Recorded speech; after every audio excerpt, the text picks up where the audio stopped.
I am Julian, 26 years old, and my parents sold the VIP tickets to my Olympic gold medal match to pay off my brother's gambling debts, while lying to my face that they were at his rec league soccer game. Before I tell you about the police investigation and the public humiliation that finally freed me, let me know where you are watching from in the comments. The red clay of Roland Garros in Paris has a specific smell. It smells like crushed brick, sweat, and history. It's a smell I have lived with, breathed in, and bled on for 20 years.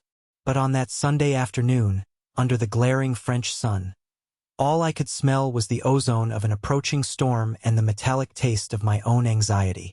This was it, the Olympic final, the pinnacle, the moment every athlete dreams of from the first time they pick up a racket, a ball, or a pair of running shoes. The stadium was a cauldron of noise.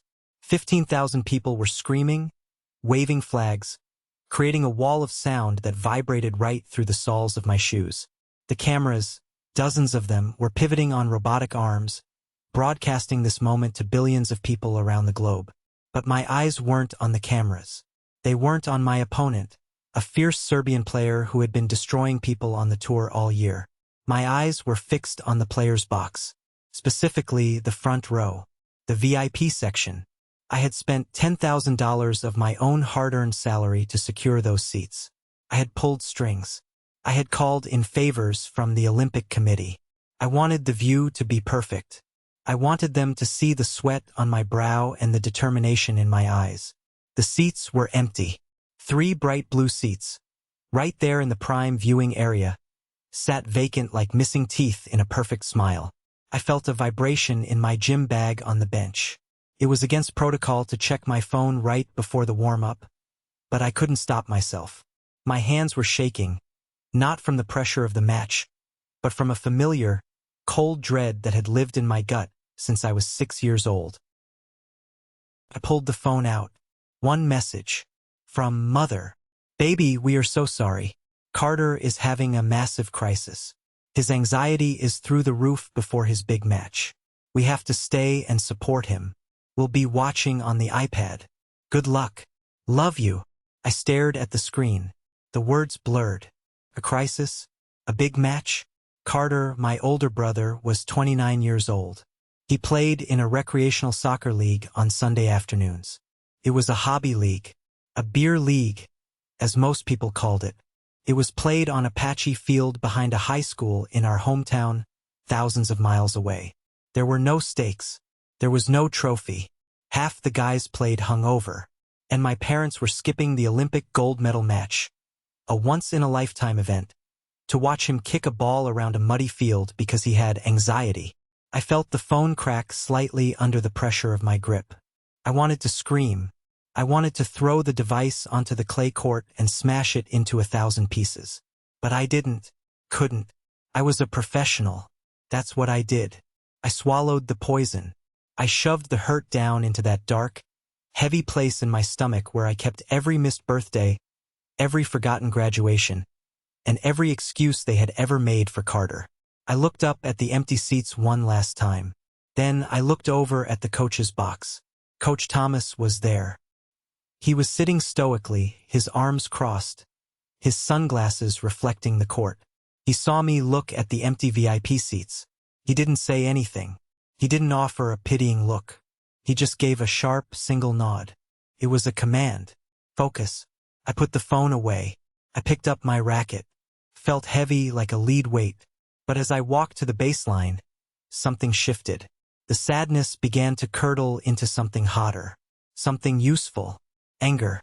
If they weren't going to be here to see me win, they were going to miss the greatest performance of my life. The match was a war. My opponent was relentless, hammering serves that clocked in at 130 miles per hour. The first set went to a tiebreak. My legs were burning. The sun was beating down on my neck. In the middle of the second set, I slipped chasing a drop shot and skinned my knee. Blood trickled down my shin, mixing with the red dust. The crowd gasped. I lay there for a second, the breath knocked out of me. In that moment of silence, my mind drifted. I imagined my parents sitting in their living room, or maybe in the car, huddled around an iPad, cheering. Not for me. But for Carter, I imagined them soothing him, telling him he was the best, buying him ice cream after his game while I bled on international television. I pushed myself up. I wiped the blood with my towel. I didn't lose another game. I entered a flow state that athletes talk about but rarely find. I wasn't playing tennis anymore. I was executing an execution. Every forehand was a gunshot. Every backhand was a verdict. I ran down balls that should have been impossible to reach. I was fueled by a pure, unadulterated rage.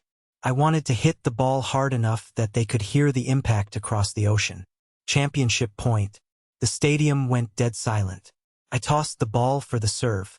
I arched my back. I brought the racket down with every ounce of frustration I possessed. It was over. The roar that followed was physical. It hit me like a wave. I dropped my racket. I fell to my knees on the clay. Usually, when you see athletes do this, they are crying tears of joy.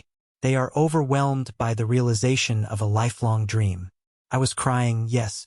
I was sobbing into my hands. But they weren't tears of joy.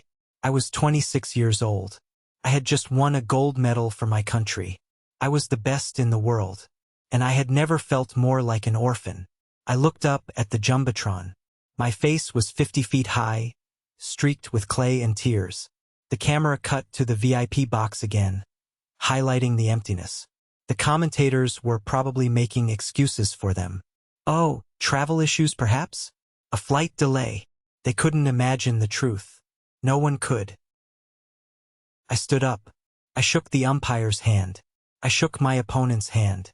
Then I walked to the center of the court and waved to the crowd. They were chanting my name. Julian. Julian. I looked for Coach Thomas.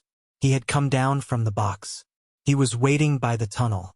This man, who wasn't my blood, who was just a guy I paid to train me, had tears streaming down his face beneath his sunglasses. He opened his arms, and I collapsed into them. "You did it, son," he whispered in my ear. "You did it." He called me son. That one word broke me open. It was the only time that day I felt like I existed. I pulled away, wiping my face.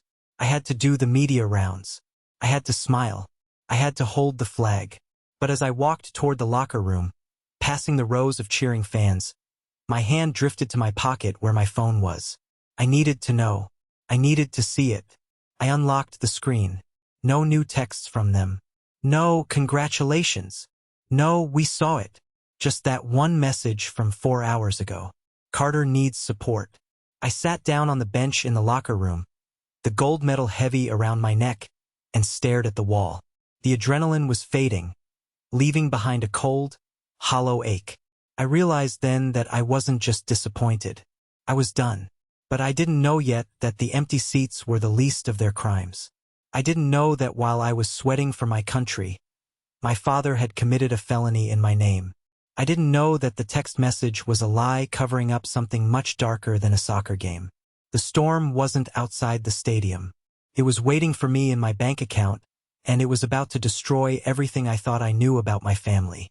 To understand why 3 empty chairs broke me, you have to understand the 20 years that led up to that moment. You have to understand Carter. Carter was the firstborn, the golden child.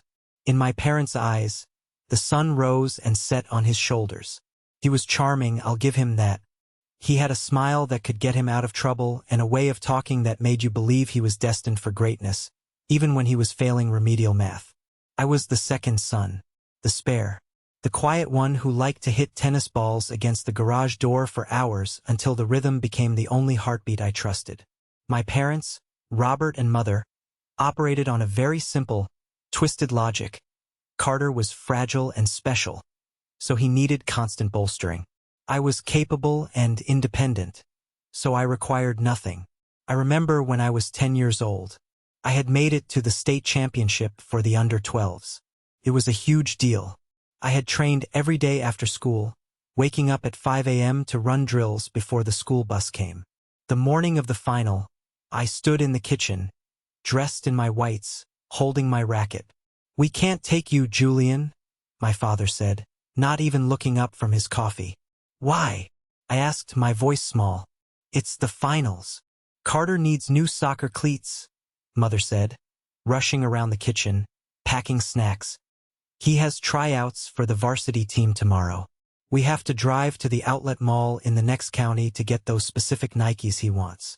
But the match is at 10 o'clock, I pleaded. You can go shopping after. Don't be selfish, my father snapped. Your brother is under a lot of pressure. If he doesn't have the right gear, it affects his confidence. You know how sensitive he is. I knew that Carter had quit the baseball team, the swim team, and the debate club the moment things got hard. I knew that sensitive was just their code word for lazy. Coach Thomas can take you, Mother said, patting my head distractedly. Good luck, honey. They left. I watched their car back out of the driveway. Coach Thomas, a local guy who ran the courts at the public park, picked me up 10 minutes later in his rusted pickup truck. I won that championship. I brought home a trophy that was half the size of me. When I walked in the door, beaming, waiting for praise, I found Carter sitting on the floor surrounded by shoeboxes. He had gotten 3 pairs of cleats, a new jersey, and a video game console because he was stressed about the tryouts. Oh, that's nice, Mother said, glancing at my trophy. Don't put it on the mantle, Julian. Carter didn't make the team, and seeing that trophy might upset him. So I put the trophy in my closet, behind my winter coats. That was the pattern. My achievements were liabilities. Carter's failures were tragedies that needed to be soothed with money. As we got older, the gap widened. I got a full scholarship to a D1 university for tennis. I worked 2 jobs on the side to pay for my living expenses because I didn't want to ask them for a dime. Carter dropped out of 3 different community colleges. Yet somehow Carter always had money. Or rather, he had things. When I graduated, I bought myself a used Honda Civic with 150,000 miles on it. I was proud of that car. I drove it home to show them. In the driveway sat a brand new, cherry red Mustang. Whose is that? I asked. It's Carter's. Father beamed, looking prouder than I had ever seen him. We co-signed for him. He needs a reliable vehicle to get to his interviews. Appearance matters, Julian.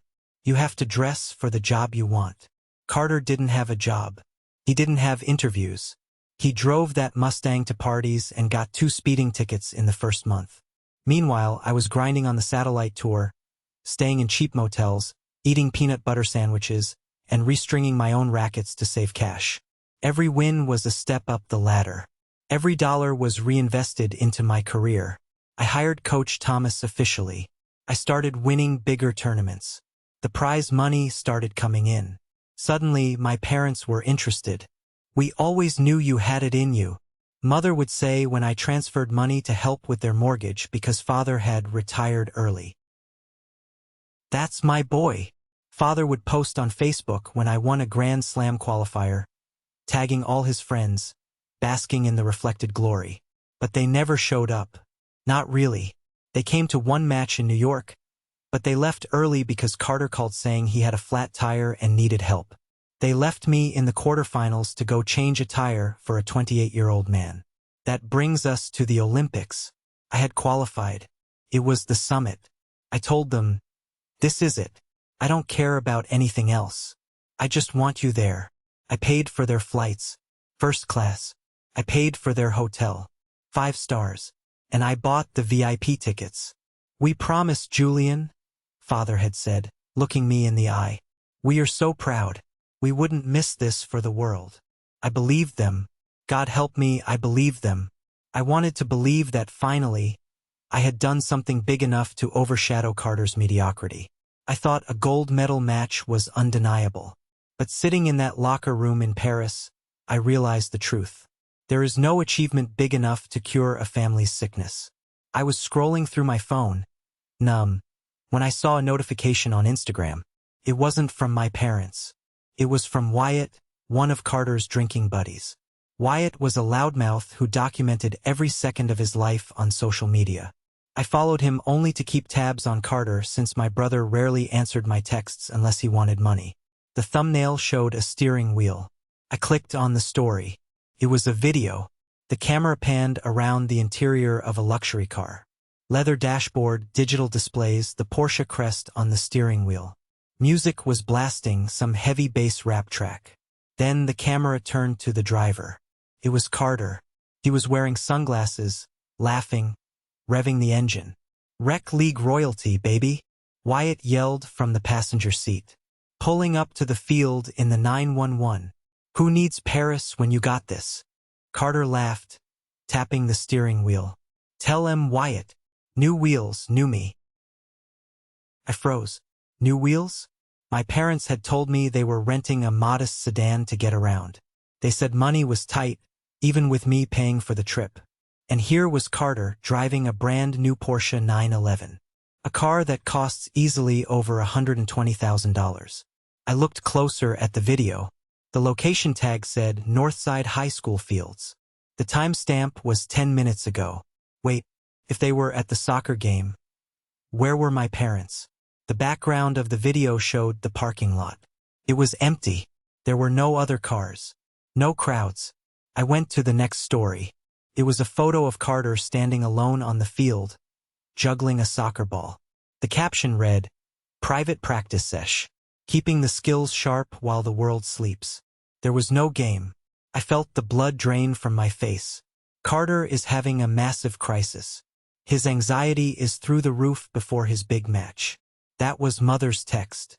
There was no match. The parking lot was empty. It was Sunday. The rec league played on Sundays. Usually. But Wyatt's caption implied they were just messing around. I switched apps and searched for the Northside Rec Soccer League schedule. Took me 30 seconds. League suspended for field maintenance. No games August 4th. There was no game. My parents hadn't skipped the Olympics for a rec league game. They had skipped it for nothing. They had skipped it to watch Carter kick a ball on an empty field and drive a Porsche. But where did the Porsche come from? A sick feeling, heavier than the gold medal, settled in my stomach. I thought about the paperwork my father had asked me to sign before I left for Europe. He said it was for updating the beneficiary details on the family insurance policy since I was traveling. I had signed it quickly between training sessions, trusting him. We co-signed for him, Father had said years ago about the Mustang. I opened my banking app. Everything looked normal. Then I checked my credit monitoring app. A service Nathan, my agent, had insisted I install last year after a data breach. I logged in. My credit score had dropped 40 points in the last week. I clicked on Recent Inquiries. Porsche Financial Services. Hard Inquiry. Loan opened, $135,000.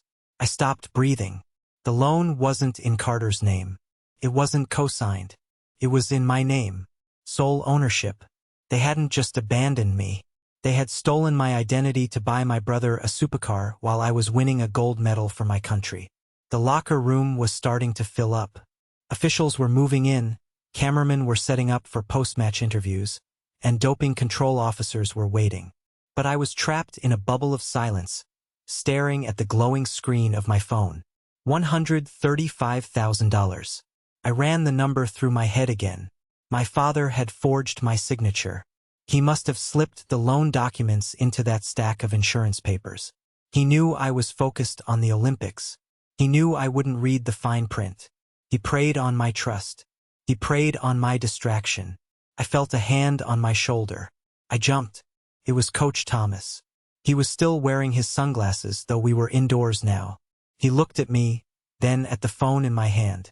He saw the color of my face. Pale, sickly, despite the flush of victory. "Julian," he said, his voice low and gravelly. "You okay? You look like you just lost." My voice cracked. I couldn't say it. If I said it out loud, it would be real. "I need a minute." "You have 5, he said, checking his watch. "Press conference starts in 10. Andrew is asking for you. He wants the exclusive." Andrew was the top sports commentator for the network. A shark, but a fair one. "Coach," I said, grabbing his arm. "Did you know?" "Know what?" "That they weren't coming." Coach Thomas sighed. He took off his sunglasses.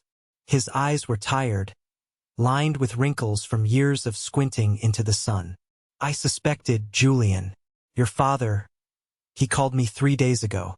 Asked if the prize money for the gold was wired immediately or if it took time.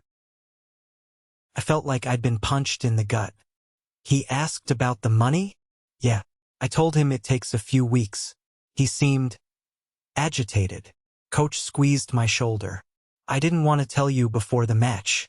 I needed your head in the game. They bought a Porsche, I whispered, in my name, while I was playing. Coach Thomas froze. His jaw tightened. What? And they aren't even at a game, I continued, the hysteria rising in my chest. I saw it on Instagram. The league is canceled today. They lied. They aren't watching Carter play. They're just hanging out. I stood up. The anger was back, but now it was cold, calculated. I dialed my mother. She answered on the second ring. Julian, baby. Her voice was shrill, overenthusiastic. Oh my God. We saw the score. You won. We are so proud. You saw the score? I asked, my voice deadly calm. Did you see the match? Of course. Well, most of it, she stammered. The signal is terrible here at the field.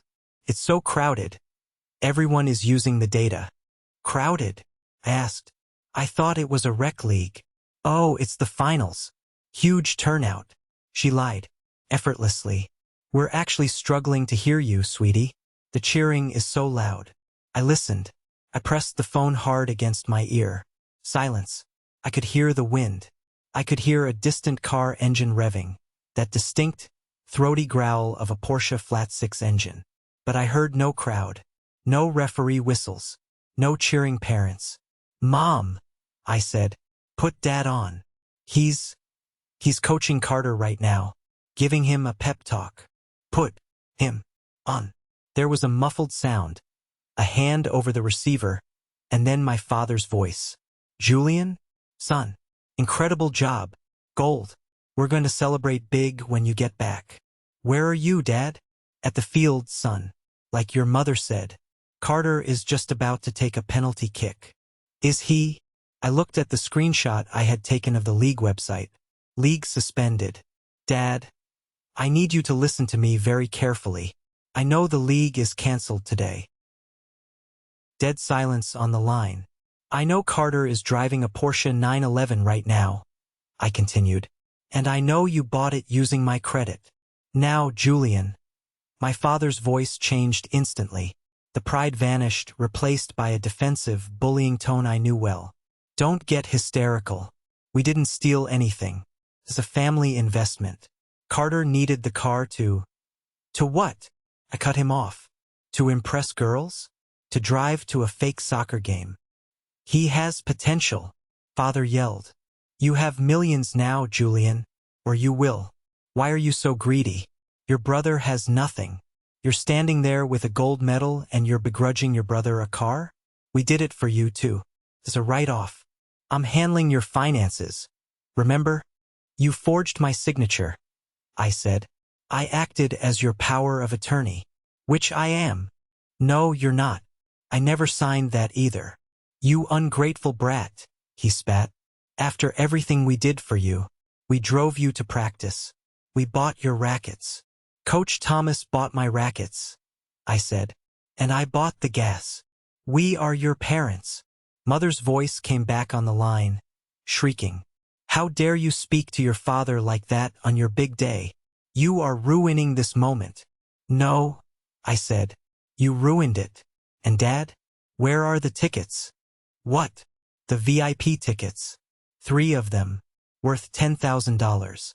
If you aren't there, and the seats are empty. Wait. I paused. The seats were empty. That meant they hadn't sold them. Or did they? We gave them away, Father muttered. To a friend. Who? Just a friend. Stop interrogating us. The seats were empty, Dad. I saw them. Millions of people saw them. Well, maybe they didn't show up. That's not our fault. I closed my eyes. They were lying again. I didn't know how, but I knew they were lying. I have to go, I said. I have a press conference. Don't you dare say anything, Father warned. Do not air our dirty laundry to the world, Julian. If you embarrass this family, I swear to God. You're driving a stolen car, Dad. You should worry about that. I hung up. I stood there, shaking. My heart was pounding so hard I thought it would burst. Coach Thomas handed me a towel. Wipe your face. You have clay on your cheek. I wiped my face. I looked in the mirror. I didn't look like a boy anymore. I looked like a stranger. Andrew is waiting, Coach said softly. You can cancel. You can say you're sick. No, I said. I straightened my jacket. I felt the gold medal cold against my chest. I'm not sick. I've never been clearer. What are you going to do? I'm going to tell the truth, I said. For the first time in my life. I walked out of the locker room and down the tunnel toward the press room. The flashes of the cameras started popping before I even reached the podium. The press room was blinding. It was hotter than the court. 100 journalists were crammed into the space, microphones bristling like a hedge of thorns on the table. I sat down. The gold medal clinked against the wood. Andrew, the lead commentator, was sitting front and center. He had known me since I was a junior player. He knew the narrative. The media loved the hardworking American hero story. Julian, Andrew started, his voice projecting clearly. Congratulations. An incredible performance. A gold medal for the USA. Thank you, Andrew, I said. My voice was steady, surprisingly steady. We noticed some emotion at the end there, Andrew continued, leaning in. And we couldn't help but notice the empty seats in your family box. The cameras were looking for your parents, Robert and Grace. We know they were scheduled to be here. Is everything okay? Was there a travel emergency? The room went quiet. This was the question. This was the moment. I could follow the script.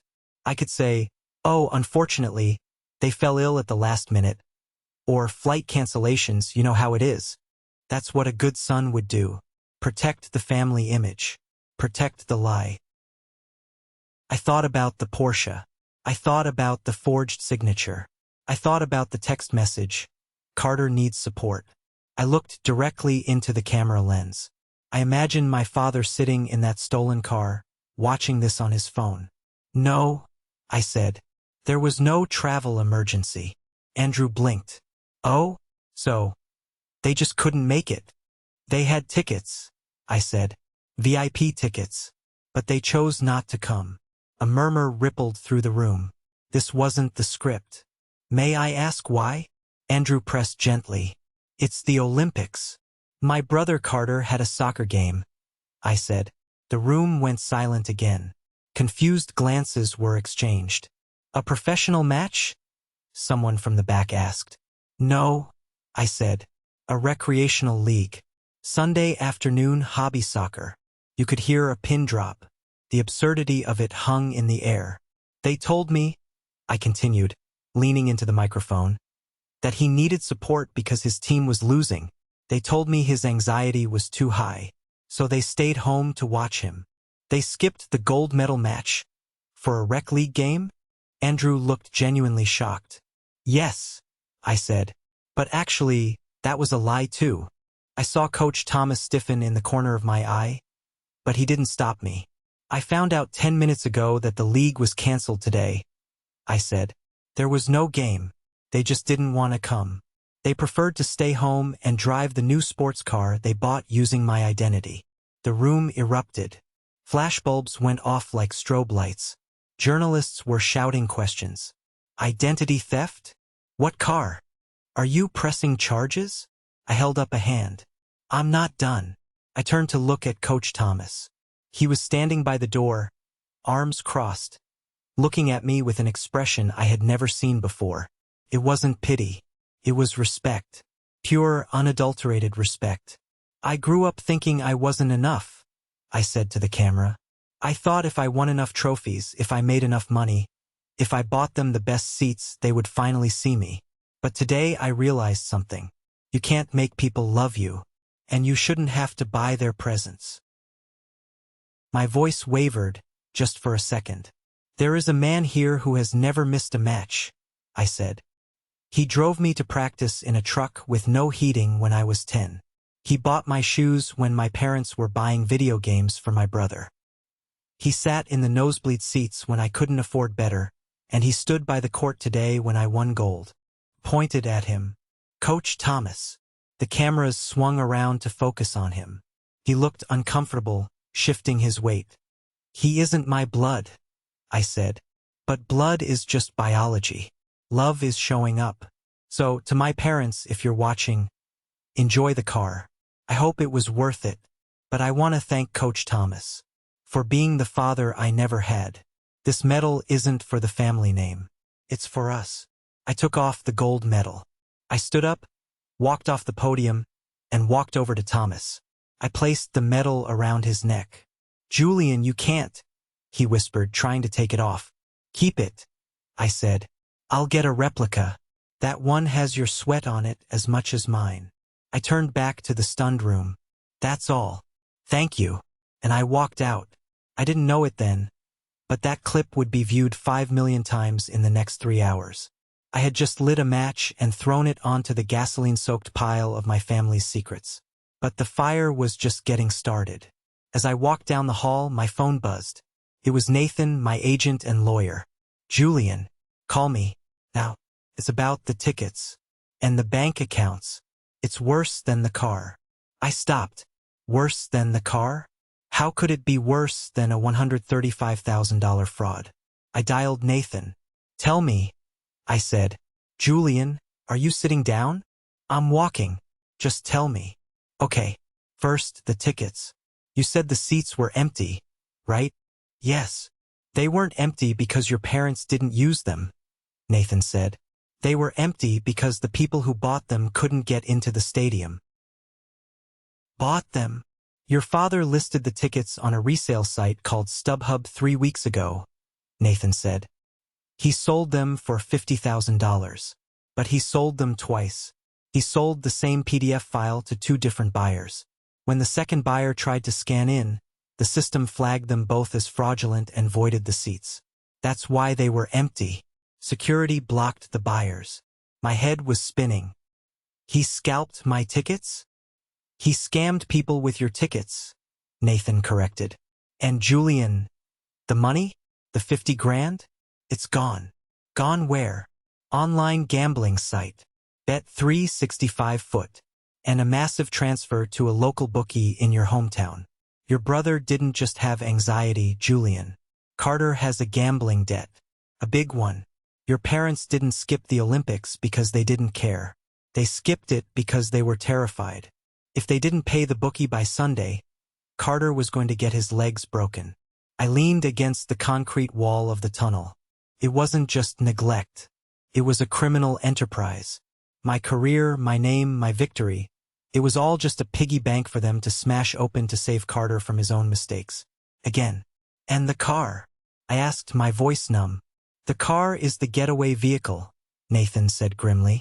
They're planning to sell it for cash to pay off the rest of the debt. Julian, listen to me. You need to freeze everything. Now, if you don't, they will drain every account you have access to. They think you're their savior. They think you'll pay it off to avoid the scandal. No, I said. No, no more saving, I said. Nathan, call the police in my hometown. Report the car stolen. Report the identity theft. Julian, that's your father. He'll go to prison. I thought about the empty seats. I thought about the 10-year-old boy waiting for a ride that never came. He's not my father, I said. He's just the man who sold my ticket. The next hour was a blur of legal jargon and international calls. I sat in a private office provided by the Olympic Committee, with Coach Thomas guarding the door like a pit bull. Nathan was on speakerphone, conferencing in a detective from my hometown police department. Mr. Julian. The detective's voice was tinny. We've received the report regarding the fraudulent loan for the Porsche 911. You are stating for the record that you did not sign these documents. I did not, I said clearly. I was in France training. My passport stamps prove it. And you did not authorize your father, Robert, or your brother, Carter, to purchase this vehicle? No, I did not. Okay, given the amount, Over $100,000. This is grand larceny and identity theft. It's a felony. If we proceed, we will be issuing an arrest warrant. Are you sure you want to do this? Once the train leaves the station, we can't stop it. I looked at Coach Thomas. He gave a small nod. Issue the warrant, I said. We also have information regarding the resale of Olympic tickets, Nathan added. That falls under international fraud, but the transaction originated in your jurisdiction. We have the IP addresses. Understood, the detective said. We'll send a unit to the residence. Do you know the current location of the vehicle? Northside High School, I said. The soccer fields. Copy that. The line went dead. I sat back in the chair. Felt surreal. I had just sent the police to arrest my own family. You did the right thing, Coach Thomas said. Did I? I looked at my hands. Maybe I should have just paid it. I have the money. I could have made it go away. And then what? Coach asked. Next year it's a house? Then a business loan? They were selling your soul, Julian. Piece by piece. My phone started vibrating again. It wasn't a call. It was a notification from my bank. Alert, wire transfer attempt. $200,000. Beneficiary, Robert, last name. Status, pending authorization. They were trying to drain the main account. They must have realized I knew. They were panicking. Nathan, I yelled at the phone. They're trying to move the cash. I see it, Nathan said, his typing furious in the background. I'm blocking it. I flagged the account as compromised. They're locked out. They can't touch a dime. My phone rang. It was Father. I declined it. It rang again. Mother. I declined it. It rang again. Carter. I stared at the screen. Carter never called. He only texted emojis or requests for money. I picked up. What have you done? Carter screamed. He sounded hysterical. He was crying, hyperventilating. Julian, the cops are here. They're pulling up to the field. I know, I said. They have guns drawn, Julian. They're yelling at me to get out of the car. Tell them you bought it for me. Please, I can't go to jail. I'm scared. You should have thought about that before you forged my name, I said. Dad told me to. He said you wouldn't mind. He said you're rich. Carter was sobbing now. Julian, please. They're going to kill me. Get out of the car, Carter, I said calmly. Put your hands up. And don't resist. I hate you, he screamed. I hate you. You ruined everything. You think you're so special with your stupid medal? You're nothing. You're just a bank account to us. That's all you ever were. The line went dead. The words hung in the air. You're just a bank account to us. It hurt. Of course it hurt. Felt like a knife twisting in my chest. But strangely, it also felt like relief. The pretense was gone. The mask had slipped. There was no more "we love you," no more "family first." It was just the ugly, naked truth. I looked at Coach Thomas. He said I'm nothing. Coach walked over and put his hands on my shoulders. He's wrong. Look at what you built. Look at who you are. You're a champion. And you're a good man. Don't let a thief tell you what you're worth. I took a deep breath. I want to go back to the hotel. I want to order a burger. And I want to turn off my phone. Done, Coach said. But the world wasn't done with me yet. By the time I got back to the hotel, the internet was melting down. My interview had gone viral. It was everywhere. Twitter, TikTok, Instagram, Facebook. Hashtag Toxic Family was trending #1 worldwide. Hashtag Julian Gold was #2. People were digging. The internet sleuths had found Wyatt's Instagram story before he could delete it. They had screenshotted the Porsche. They had found the rec league schedule proving there was no game. Then the news broke about the arrest. TMZ had a video. Someone at the soccer field had filmed it. I watched it in my hotel room, sitting on the edge of the bed. The video was shaky. It showed the bright red Porsche parked on the gravel. 3 police cruisers surrounded it. Get out of the vehicle, an officer yelled. Carter stepped out. He was wearing a neon soccer jersey that looked ridiculous on him. He was crying, his hands shaking above his head. "It's a misunderstanding," he was screaming. "My brother bought it for me. Call him. Call Julian." Then the camera panned to another car arriving. My parents' rental sedan. My father jumped out, running toward the police. "Officer, officer, don't touch him. This is my son. Stay back," the police yelled. "I am Robert. Last name. I have power of attorney." Father was yelling, waving papers that were undoubtedly fake. The police cuffed Carter. Then they turned to my father. "Are you Robert? Last name?" "Yes." "Put your hands behind your back. You're under arrest for fraud, forgery, and grand larceny." The video ended with my mother screaming, collapsing onto the dusty ground of the parking lot. I put the phone down. I felt nothing. No joy, no sadness, just a profound exhaustion. My phone rang again. It was a number I didn't recognize. I let it go to voicemail. Then a text came through. It was from Isaiah.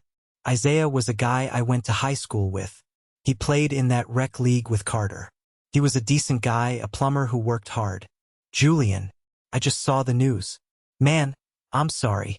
I just wanted to tell you, Carter didn't just lie about the game today. He was kicked off the team 3 weeks ago. He got into a fight with the ref because he was hungover and missed a penalty. We banned him. Your parents knew. They were there when it happened. They screamed at the ref and threatened to sue the league. I thought you should know. They've been playing you for a fool." I stared at the text. So the lie was layers deep. Carter wasn't just not playing today. He was banned. The whole thing, the drive to the field, the uniform, it was all a charade. A stage play designed to keep the illusion alive that Carter was an athlete, that he was worthy of attention. They had constructed an entire alternate reality where Carter was the star and I was the financier. I went to the hotel balcony. Paris was lit up at night. The Eiffel Tower was sparkling. I poured 2 glasses of sparkling water. Coach Thomas was sitting on the patio chair, reading a book. "They arrested them," I said. "I know. It's on CNN," Coach said without looking up. "My mother wasn't arrested. Just Dad and Carter." "She'll be calling soon then," Coach said. "To guilt you. Let her call. Are you going to answer?" I looked at the city lights. "No. I'm going to change my number." "Good plan." I sat down. "Coach?" "Yeah." "Why did you do it?" "Back then. Buying the shoes. Taking me to practice. You didn't have to." Coach closed his book. He looked at me. "Julian, I had a son. Did I ever tell you that?" I shook my head. "No. He died when he was 5. Leukemia." Coach's voice was steady, but his eyes were wet. "When I saw you, this skinny kid hitting balls against a wall with a racket that was too big for him, I saw him. I saw what he could have been. You had a fire in you, Julian. I couldn't let that fire go out just because your folks were too blind to see it." I choked up. "You saved me." "No, you saved yourself. I just gave you a ride." We sat in silence for a long time. It was the most comfortable silence I had ever known. Suddenly, my phone lit up with a FaceTime request. "Mom." Coach looked at it. "Do you want me to take it?" "No," I said. I picked up the phone. I didn't answer. I pressed the button to record a video message instead. I held the phone up. I saw my own face, tired but free. "Mom," I said, "don't call me again. Don't call Nathan. Don't call the media. If you try to contact me, I will file for a restraining order. The money tap is off. The bail money is not coming from me. You have a house, sell it. You have jewelry, pawn it. Figure it out. Like I had to figure out how to get to practice. Like I had to figure out how to be a man without a father. Goodbye." I hit send. Then I blocked the number. I blocked Carter. I blocked Father. I blocked the home phone. I put the phone down on the table. "I'm hungry," I said. Coach smiled. "I think there's a burger place downstairs. Let's go." As we walked out of the hotel room, leaving the phone behind, I felt lighter than air. I had lost 3 family members that day. But looking at the man walking beside me, I realized I hadn't lost my family. I had just finally found the right one. The legal battle that followed was ugly. It involved forensic accountants, tearful pleas to the press, and a trial that exposed every dirty secret my family had ever hidden. But I didn't face it alone. 2 years. It takes about 2 years to untangle a lifetime of financial abuse, but it takes a lot longer to untangle the psychological knots. I am sitting in a boardroom in New York City. It is glass-walled, overlooking Central Park. The leaves are turning gold, matching the metal that is currently sitting in a display case in the lobby of this building. But I am not here for tennis. I retired from professional competition 6 months ago. My knees were fine, my serve was faster than ever, but my heart had moved on. I had a new mission. I looked around the table. Nathan was there. He wasn't just my agent anymore. He was the chief legal officer of my new venture. Isaiah, the guy who blew the whistle on Carter's fake soccer career, was there too. I had hired him to run logistics. He was honest, hardworking, and he knew a liar when he saw one. And at the head of the table, sitting in the chairman's seat where he belonged, was Coach Thomas. We were finalizing the launch of the Thomas Foundation for Youth Athletics. The mission was simple. We found kids like me. Kids with talent but no money. Kids with drive but no support system. We paid for their gear, their travel, their coaching. But more importantly, we provided legal protection to ensure their parents couldn't touch their earnings. It was the work I was born to do. But to get to this quiet, powerful room, I had to walk through fire. Let me tell you what happened after that night in Paris. Because the police arrest at the soccer field was just the opening shot of a war that lasted 18 months. When I filed the charges, I thought my parents would fold. I thought they would apologize, beg for mercy, and we could settle it quietly. I was naive. Narcissists don't apologize. When you corner a narcissist, they don't reflect. They attack. My father, Robert, pleaded not guilty. He claimed I had verbally authorized the purchase of the Porsche. He claimed the ticket sale was a misunderstanding regarding digital assets. He hired a slimy lawyer who tried to paint me as an ungrateful, mentally unstable son who was abusing his elderly parents for clout. The trial was a circus. I had to fly back to my hometown and sit in a courtroom 3 blocks from where I went to high school. I had to sit on the witness stand and look at my father in the defendant's chair. He didn't look sorry. He looked furious. He glared at me with a hatred so pure it made my skin cold. My mother, Grace, wasn't charged with the fraud directly, but she was the star witness for the defense. Watching her on the stand was the hardest thing I have ever done. She cried. She clutched a tissue. She told the jury that I had changed after I started winning. She said the fame had gone to my head. She said I promised Carter the car as a gift for being such a supportive brother. It was a masterful performance. If I hadn't lived the truth, I might have believed her. But we had the receipts. Nathan was brilliant. He didn't just present the forged documents. He presented the timeline. He showed the jury the text messages from Mother lying about the soccer game. He showed the GPS data from Carter's phone proving he was at a casino 2 days before the big match. He showed the bank transfers to the bookie. The jury deliberated for 4 hours. Guilty on all counts. Fraud, grand larceny, identity theft. My father was sentenced to 4 years in federal prison. Carter took a plea deal to avoid jail time for his part in the conspiracy, but he was slapped with 5 years of probation and a massive restitution order.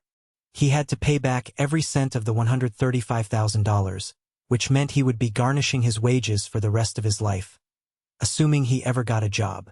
Walking out of that courthouse should have felt like a victory, but watching my father being handcuffed and led away, hearing my mother scream that I was dead to her, didn't feel like winning. Felt like amputation. It was necessary to save the patient, but you still lose a part of yourself. That was a year ago. Since then, the silence had been absolute. Until last week. We were preparing for the Foundation's gala.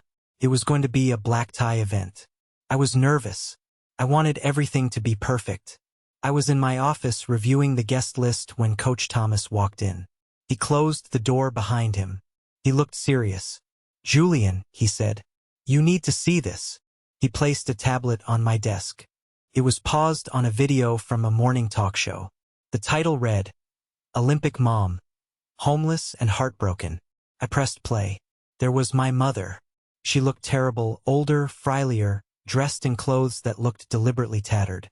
She was sitting opposite a sympathetic host. He has millions, she was sobbing into the camera. He lives in a penthouse, and I am living in a motel room. My husband is in prison because of a misunderstanding.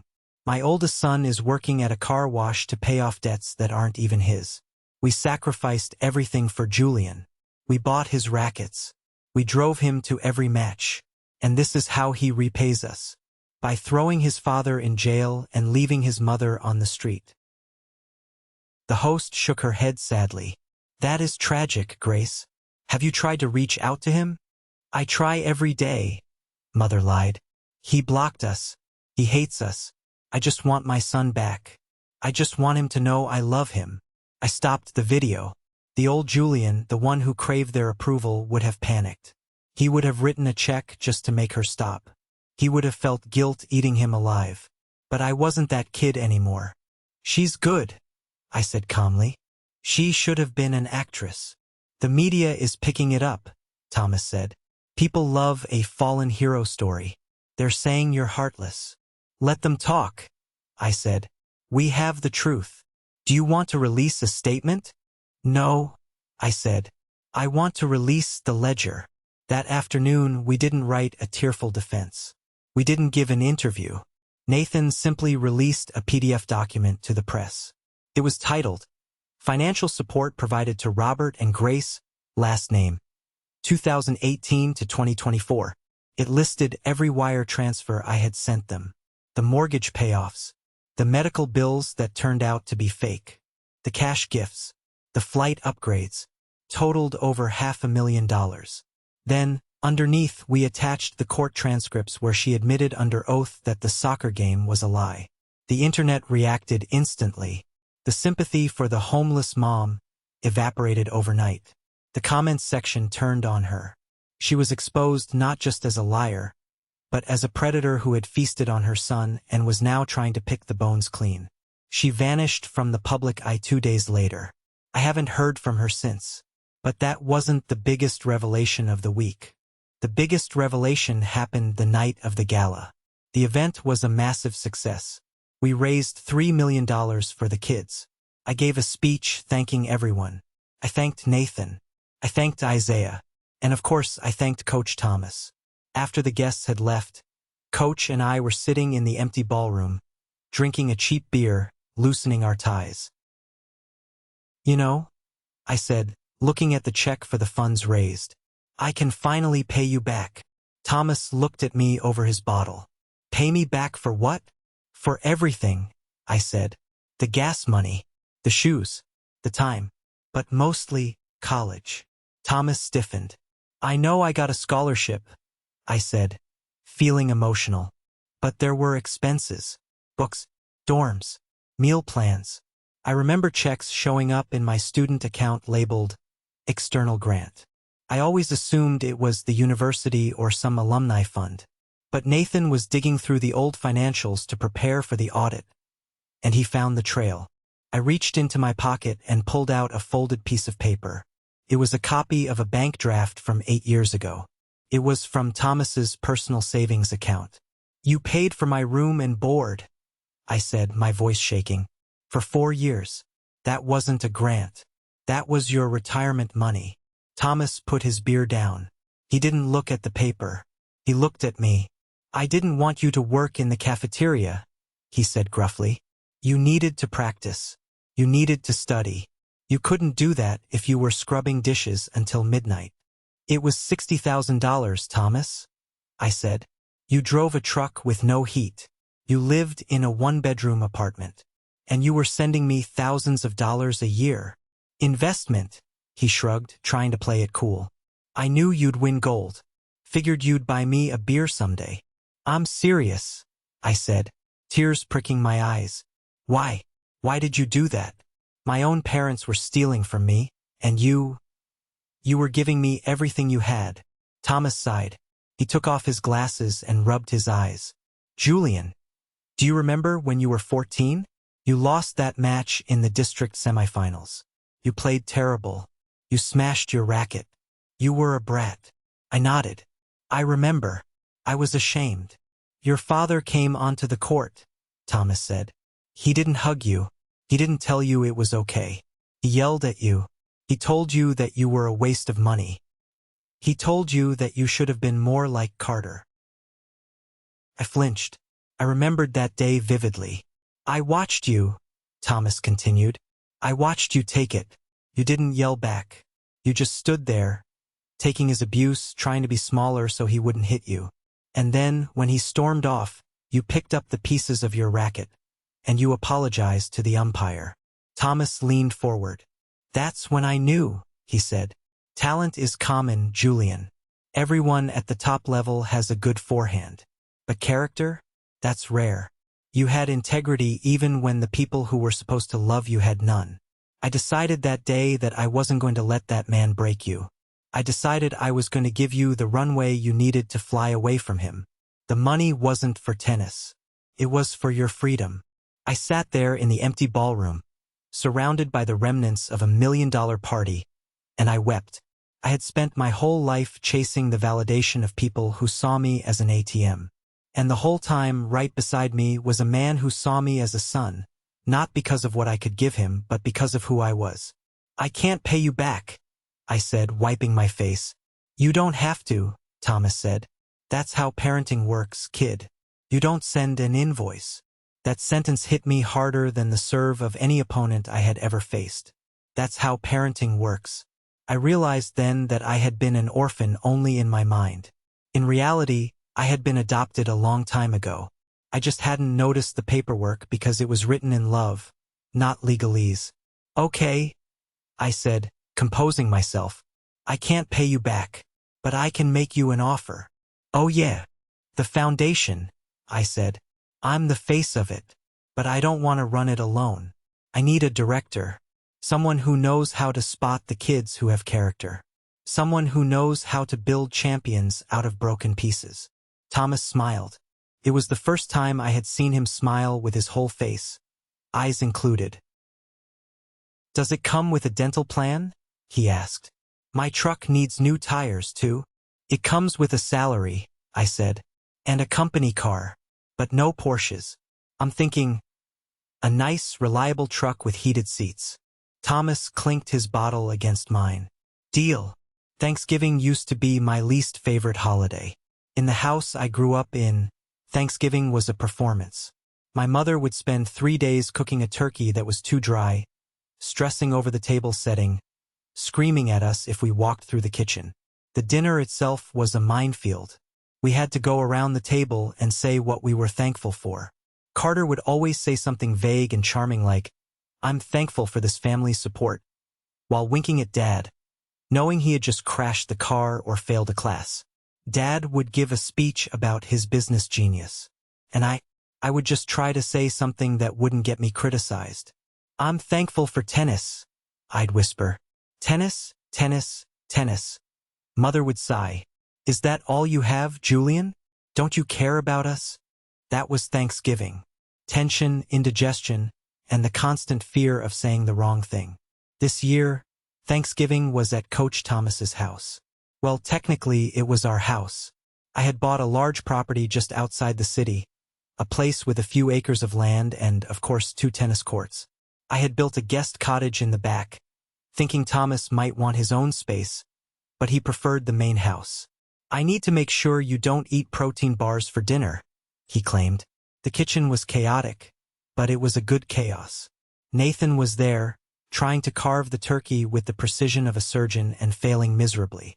Isaiah was there with his wife and 2 toddlers who were currently running laps around the island, screaming with joy. Uncle Julian! Uncle Julian! One of them yelled, throwing a soft foam ball at my head. I caught it with one hand, reflexes never die, and tossed it back. Nice aim, kid. Work on the follow-through. There was no yelling. There was no walking on eggshells. The air smelled of sage, roasted pumpkin, and laughter. I looked around the room. This was a strange collection of people. A lawyer, a whistleblower plumber, an old tennis coach, and a retired athlete. We didn't look like a traditional family. We didn't share the same last name, the same DNA, or even the same background. But as I watched Thomas helping Isaiah's wife retrieve a burnt pie from the oven, laughing as smoke billowed out, I knew exactly what this was. It was peace. We sat down to eat. The table was mismatched. We had pulled in lawn chairs to accommodate everyone. The food was a mix of gourmet takeout and homemade sides that were slightly overcooked. "All right," Thomas said, tapping his glass. Speech time. I tensed up instinctively. Old habits die hard. My muscles tightened, waiting for the criticism, waiting for the comparison to a golden child who wasn't there. "I'm thankful," Thomas said, looking around the table, "that Julian finally bought a dishwasher that works. And I'm thankful that Nathan didn't sue me for food poisoning last week." Everyone laughed. "But seriously," Thomas continued, his voice softening, "I'm thankful for the empty seats." The room went quiet. Not an awkward silence, but a respectful one. "If those seats hadn't been empty in Paris," Thomas said, looking at me, "we might still be pretending. We might still be playing the game." Painful as it was, that betrayal broke the chain. "Freed you, Julian. And because you're free, you built this. You brought us all together. So, I'm thankful for the empty seats. They made room for the right people to sit down." I felt a lump in my throat the size of a tennis ball. "Here, here," Nathan said, raising his glass. "To empty seats," Isaiah added. "To full tables," I whispered. We ate until we couldn't move. We talked about football, about the foundation's next project, about Isaiah's kids. We didn't talk about prison. We didn't talk about lawsuits. We didn't mention the names Robert, Grace, or Carter. They were ghosts, fading faster with every passing day. After dinner, while everyone was in the living room watching the game, I slipped away to my study. I walked over to the bookshelf. There, sitting on a simple wooden stand, was the gold medal. For a long time, I couldn't look at it without feeling sick. It reminded me of the Porsche. It reminded me of the text message. It reminded me of the moment I realized I was unloved. But tonight, looking at it in the soft light of the lamp, it looked different. It was just a piece of metal. It was heavy, cold, and scratched from where I had dropped it in the locker room. It wasn't the prize. I had spent my whole life thinking the gold medal was the destination. I thought if I got it, I would be happy. I would be complete. I would be worthy. I was wrong. The medal wasn't the prize. The prize was the ability to sit at a dinner table and not feel afraid. The prize was having a phone that didn't ring with demands for money. The prize was knowing that the people in the other room loved me not for what I could do for them, but for who I was. The prize was Thomas. I picked up the medal. It was cool to the touch. I remembered the weight of it around Thomas's neck in the press conference. I put it back down. I didn't need to wear it. I didn't need to prove anything anymore. I walked back out to the living room. Isaiah's daughter was asleep on the rug. Nathan and Thomas were arguing good-naturedly about a referee's call on the TV. I sat down on the sofa between them. Thomas shifted to give me room, patting my knee absently without taking his eyes off the screen. It was such a small, fatherly gesture. Unthinking, natural. I leaned back and closed my eyes, listening to the sounds of my chosen family. I was Julian. I was 28 years old. I was a gold medalist. I was a survivor. And for the first time in my life, I was home. This story wasn't just about tennis or a stolen Porsche. It was about a much harder reality that many of us face. The realization that shared DNA does not create an obligation to accept abuse. We are raised in a culture that treats family as a sacred, unbreakable contract. We are told blood is thicker than water, and family comes first. But what happens when the people who are supposed to be your safety net are actually the ones cutting the ropes? The lesson I hope you take from my journey is that relationships are earned, not inherited. You are not a bad person for setting boundaries. You are not ungrateful for protecting your mental health and your financial future from toxicity, even if that toxicity comes from your parents or siblings. The concept of chosen family is real. There are people out there, coaches, friends, mentors, partners, who will love you for you, not for what you can provide. I want to hear from you. Have you ever had to make the difficult choice to distance yourself from a family member to save yourself? Or maybe you found a Coach Thomas in your own life, someone who stepped up when they didn't have to? Drop a good in the comments if you believe that family is defined by love, not blood. Or share your story below. Let's remind each other that we don't have to keep staring at empty seats. We can fill our tables with people who actually want to be there. Thank you for listening.